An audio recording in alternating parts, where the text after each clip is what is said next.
m'entendez bien? Ouais? Je suis heureuse d'être là parmi vous aujourd'hui. Heureuse aussi de vous inviter à nous pencher ce matin sur un texte qui est, je trouve, à la fois saisissant et profondément encourageant. Il s'agit d'un texte qui nous parle de regard, de vue. Nos yeux, on les utilise sans cesse, mais on réalise rarement à quel point Dieu en a fait un prodige de complexité et d'efficacité, même s'il faut parfois les aider avec des lunettes. Les chercheurs ont déterminé qu'un œil en bonne santé peut distinguer jusqu'à 10 millions de couleurs différentes. Évidemment, on n'a pas un nom pour chacune. Mais on le voit que Dieu a façonné nos yeux de manière à ce qu'on puisse pleinement s'émerveiller de toute la beauté du monde qu'il a créé.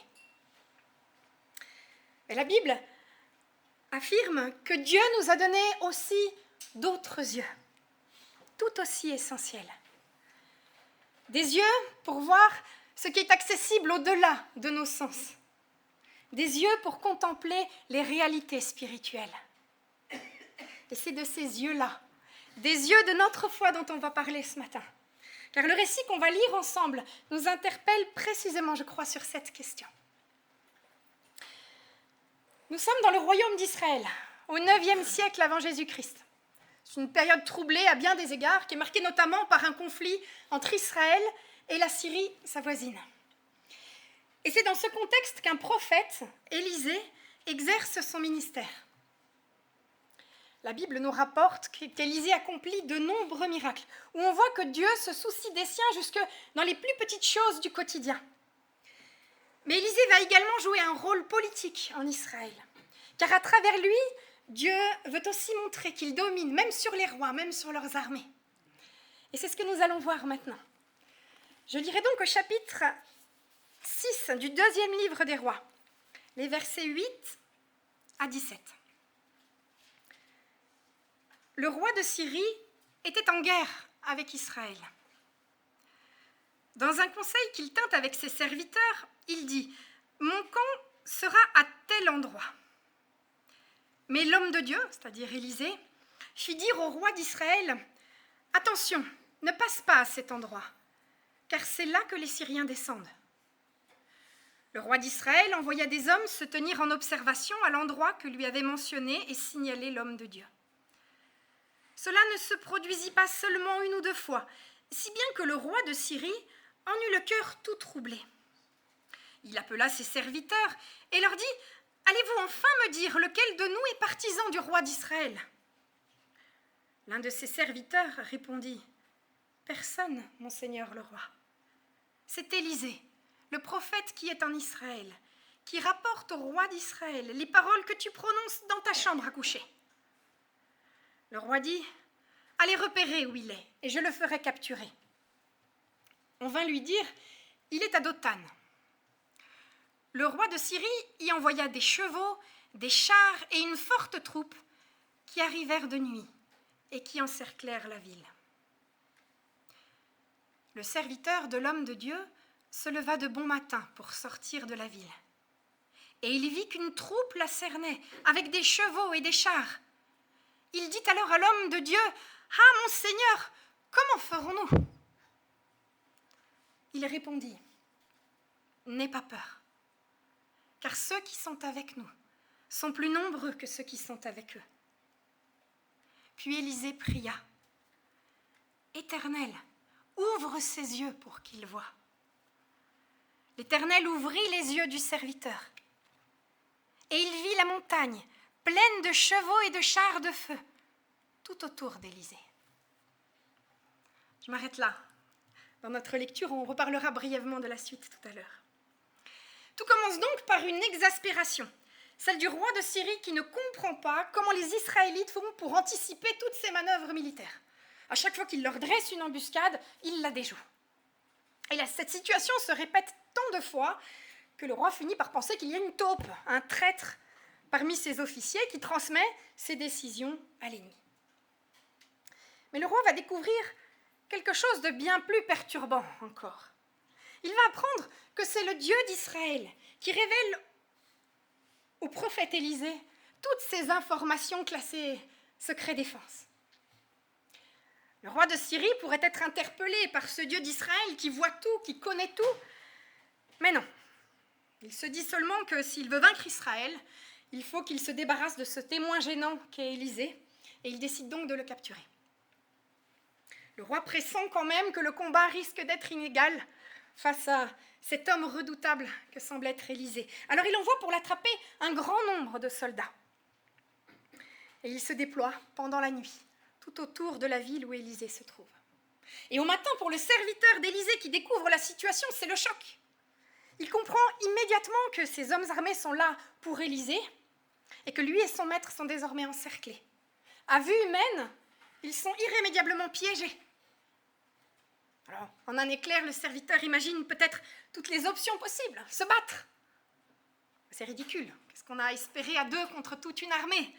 Ils pourraient peut-être s'enfuir, mais c'est impossible parce qu'ils sont cernés.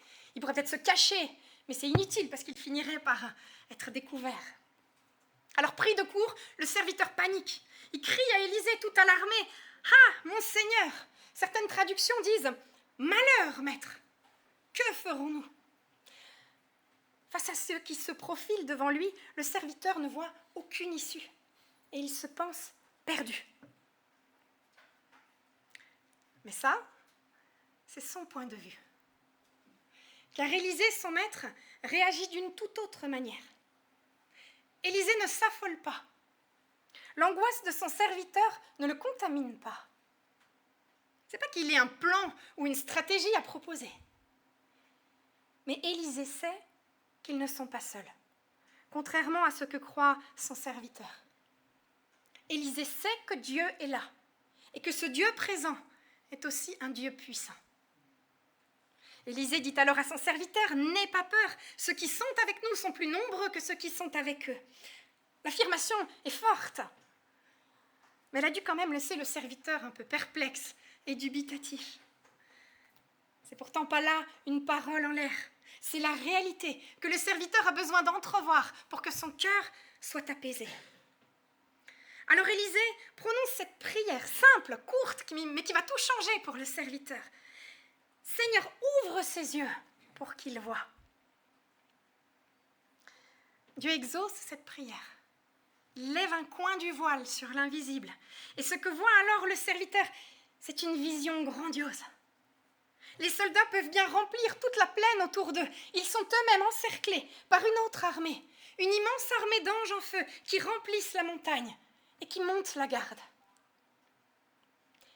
Ce sont des anges en feu. Mais ce n'est pas un feu qui dévaste. Vous avez peut-être en tête toutes ces terribles images des incendies des derniers jours. C'est un feu qui dit avant tout la sainteté et le pouvoir de Dieu. Et on dirait bien que cette vision a pleinement rassuré le serviteur, parce que dans les versets qui suivent, il n'est plus question de sa peur. Alors il y aurait beaucoup à dire sur la fin de notre récit qui mériterait à elle seule une prédication. C'est pour ça que j'ai dû faire le choix difficile de la laisser de côté ce matin. Mais on peut la résumer en disant qu'Élisée va prier de nouveau, mais cette fois-ci pour que les soldats syriens soient aveuglés. Et quand ils retrouveront la vue, ce sera pour se trouver captifs en plein cœur du territoire ennemi. Ces soldats syriens qui se pensaient sans doute forts, qui croyaient peut-être que l'affaire était déjà dans le sac, ils découvrent qu'en fait, ils sont bien vulnérables quand Dieu agit. Et à l'inverse, le serviteur et son maître qui se croyaient livrés à eux-mêmes, qui se croyaient déjà vaincus, ils vont comprendre qu'en réalité, Dieu se tient à leur côté. Malheur, maître, que ferons-nous ? Mais comment est-ce qu'on va bien pouvoir s'en sortir ? Il y a quelque chose de familier, vous ne trouvez pas, dans ce cri de détresse du serviteur. On s'est sans doute jamais levé de bon matin pour trouver devant notre porte une armée prête à nous arrêter. Mais on sait tous ce que ça fait de se trouver devant une situation qui nous laisse démunis, qui nous laisse inquiets. On ne s'y attendait pas, mais il y a quelque chose dans nos relations, notre santé, notre quotidien, ça peut être tellement de choses. Quelque chose survient qui nous paraît menaçant. Une chose face à laquelle on se sent particulièrement impuissant. On ne sait pas ce qui va se passer, comment les choses vont tourner, si on arrivera à faire face. il y a des épreuves dans nos vies. Il y a de l'opposition aussi. Et quand le combat semble trop dur à mener, quand il nous vient même à l'idée qu'il est peut-être perdu d'avance, c'est difficile de garder la tête froide et le cœur en paix. Nos émotions peuvent s'emballer, prendre le dessus sur tout le reste. Vous remarquerez que dans sa panique, il ne vient même pas à l'esprit du serviteur de prendre un instant pour prier. En tout cas, le texte ne nous dit pas qu'il l'ait fait. L'anxiété peut nous empêcher de penser clairement. Elle peut aussi nous paralyser spirituellement. Et dans ces moments-là, il est bon de se souvenir de cet épisode de la vie du serviteur d'Élisée. Parce qu'il est bon de crier à Dieu pour qu'à nous aussi, il ouvre les yeux et nous permette de voir qu'au-delà de nos circonstances, il est là, Dieu puissant et agissant. Au moment où les yeux du serviteur s'ouvrent aux réalités invisibles, il découvre un spectacle qu'on imagine sans peine fascinant. Il voit des anges en feu invincibles, des anges devant lesquels l'armée syrienne doit paraître d'un coup beaucoup moins menaçante. Ça devait être une scène tellement impressionnante. Mais qu'on soit bien clair, ce n'est pas sur ces anges que nous devons fixer notre attention. Parce que ces anges, ils ne sont pas là de leur propre initiative, ils ne sont que des envoyés de Dieu. C'est d'ailleurs le sens du mot ange, tant en grec qu'ici en hébreu. Un ange, c'est un messager, un envoyé. Et le pouvoir des anges, c'est un pouvoir qui est entièrement soumis à Dieu. Pour le dire autrement, la force et la puissance des anges dans ce texte, elles ne sont que le reflet de la force et de la puissance de Dieu. C'est le signe aussi que Dieu se soucie vraiment d'Élisée et de son serviteur. En voyant ces anges, ce que le serviteur peut donc voir clairement, c'est que Dieu est présent. Ce qu'il peut voir, c'est que Dieu n'a pas attendu qu'il s'affole, qu'il avertisse Élisée pour se tenir à leur côté. Avant même que le serviteur ait pris conscience de leur situation périlleuse, Dieu la connaissait. Et il était déjà à l'œuvre en mettant tous ses anges sur la montagne. Alors que le serviteur se croyait perdu, il va réaliser qu'en réalité, Dieu est là avec lui depuis le début. Notre Dieu n'est pas un Dieu qu'il faut réveiller par nos cris, par nos prières, pour qu'il daigne prendre conscience, se pencher sur nos situations compliquées ou désespérées. Il est pour ses enfants un Père fidèle, un Père prévenant. Jésus dira dans l'évangile de Matthieu que Dieu sait de quoi vous avez besoin avant que vous le lui demandiez. Dieu connaît toujours les tempêtes que nous sommes amenés à affronter, et ce, avant même que le vent ne se soit levé. Ce texte, il nous rappelle ainsi des vérités que nous savons déjà, mais que nous avons besoin d'entendre sans cesse à nouveau. Parce que notre adversaire ne manque pas une occasion pour les voiler à notre regard, quand on est en difficulté, quand on est en proie à l'anxiété. Ce texte nous rappelle que ce n'est pas parce que Dieu est silencieux qu'il est absent. Que ce n'est pas parce qu'on ne ressent pas ou plus sa présence qu'il s'est éloigné ou qu'il nous a rejetés. Si Dieu ne se manifeste pas, ça ne veut pas dire qu'il est indifférent. Nous avons un Dieu qui est toujours là où nos épreuves nous attendent.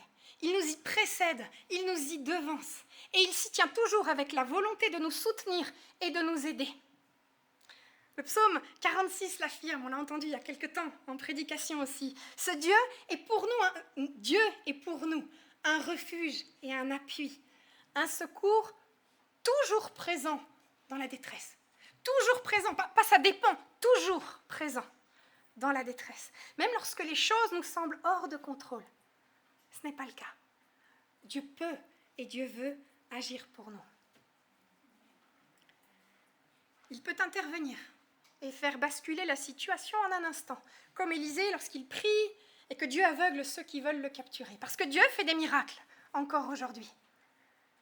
Il peut envoyer un ange à notre secours, et c'est tellement encourageant d'en avoir conscience. On sera sans doute surpris en arrivant au ciel de découvrir tout ce qu'on doit à l'action des anges dans nos vies.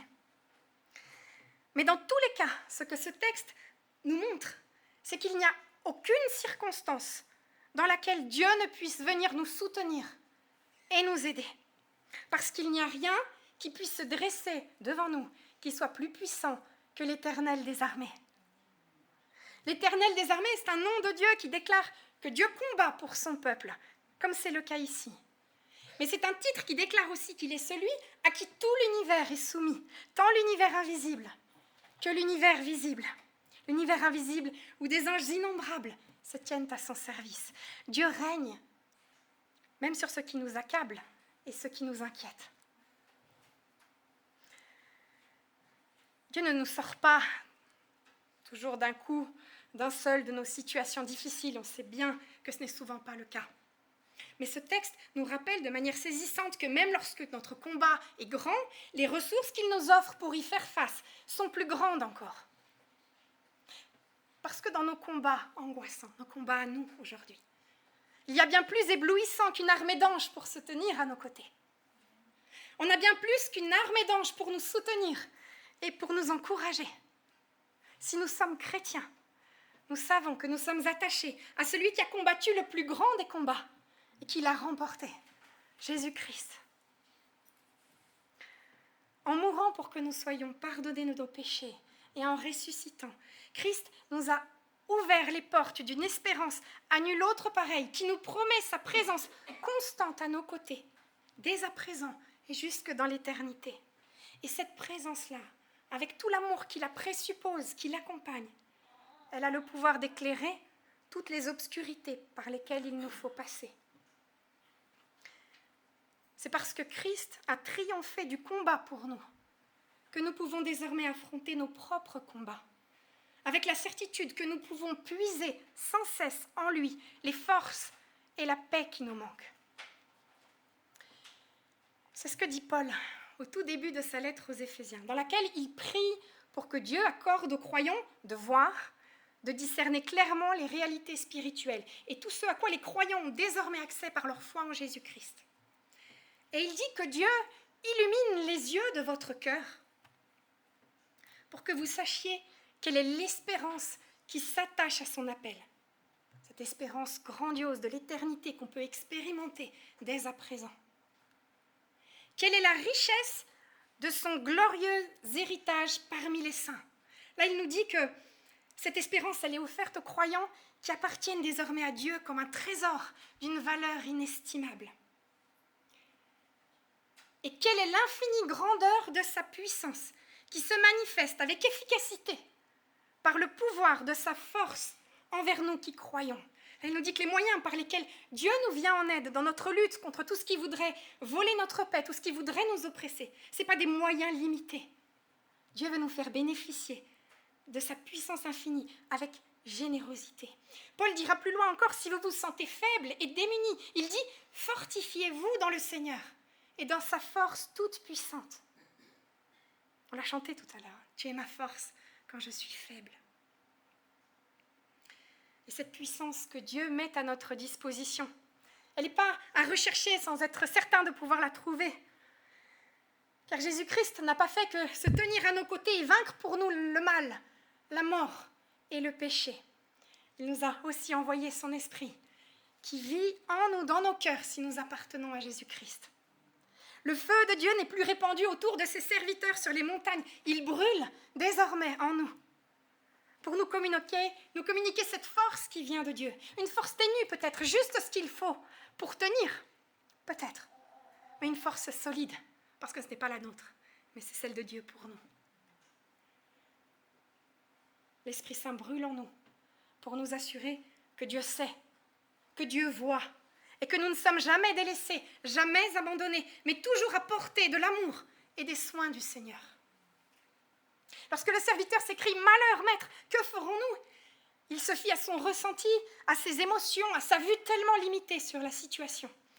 Mais ce que Dieu fait pour lui dans la suite de notre récit nous invite à marcher comme Paul invite les croyants aux Corinthiens. Il invite les Corinthiens à marcher non par la vue, mais par la foi. À nous appuyer non sur ce que nous ressentons, mais bien plus sur ce que la parole de Dieu nous dit de lui, de son caractère. Elle nous invite à nous reposer bien plus sur ces paroles d'amour présent et d'amour agissant.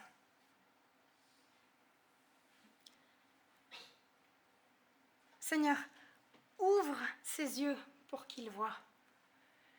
Que cette prière d'Élisée pour son serviteur soit aussi la nôtre, pour nous, pour celles et ceux qui nous entourent ce matin. Que Dieu illumine nos cœurs pour que nous puissions voir en lui ce Dieu souverain, ce Dieu tout-puissant capable de remplir la montagne d'anges flamboyants, qui est aussi un Dieu proche, un Dieu présent, qui nous a sauvés par Jésus-Christ et qui nous donne par son esprit la force dont nous avons besoin pour tenir bon dans chacun de nos combats. Seigneur, ouvre les yeux de mon cœur. C'est les paroles du chant qu'on va chanter maintenant, que ce soit notre prière. Ouvre les yeux de mon cœur, Seigneur. Je désire te voir. Je désire voir ta gloire, ta force et l'amour dont tu m'entoures. Ouvre nos yeux, Seigneur. Amen.